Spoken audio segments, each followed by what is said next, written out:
We've talked a lot about economic strategy this afternoon, and I wish the Cabinet Secretary well, actually, in developing a new economic strategy for the Welsh Government.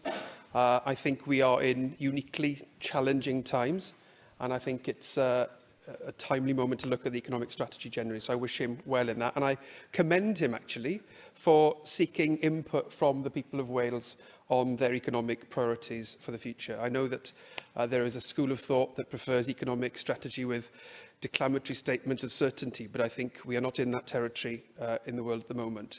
And I know from conversations across the House that many of us will be looking to have consultations in our constituencies about those priorities to feed into that strategy, and I think that is a positive thing for us all.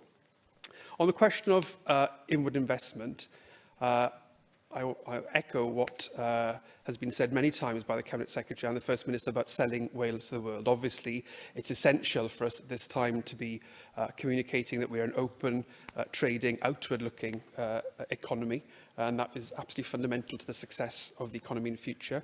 Clearly, how that pans out will depend on how we the relationship we ultimately have with the European single market. But I just want to say that in addition to that focus on inward investment, I think we also need to look at the support we give to our foundational economies in Wales, those sectors where demand is growing, which are located in our communities, which are less internationally mobile maybe, and which offer and can continue to offer employment to many, many thousands of people in our communities, if you'll forgive my obsession with jobs for a moment.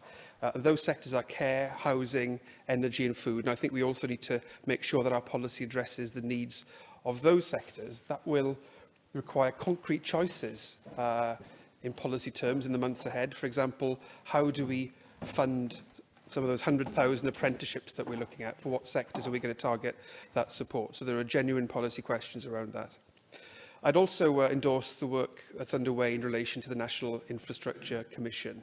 It seems to me that one of the important things in the post-Brexit world that we're heading towards is that we draw inspiration and indeed draw comparison with countries not just in Europe but beyond Europe as well. So I would hope the Cabinet Secretary would consider appointing to that commission individuals with substantial experience of infrastructure, not just in the UK, not just in Europe even, but beyond that as well.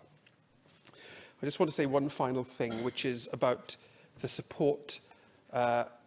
Many people who supported Brexit will have done so with the opportunity in mind to cut back on some of the valuable workplace rights that we have by virtue of our membership of the European Union.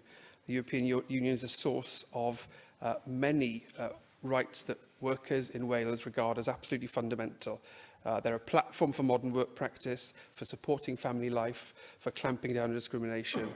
And I hope that we don't see across the UK a pressure to move away from a settlement which protects the Welsh workforce, and I hope and expect the Welsh Government will advocate a post-Brexit economy, if you like, which has skilled, productive workforce at its heart.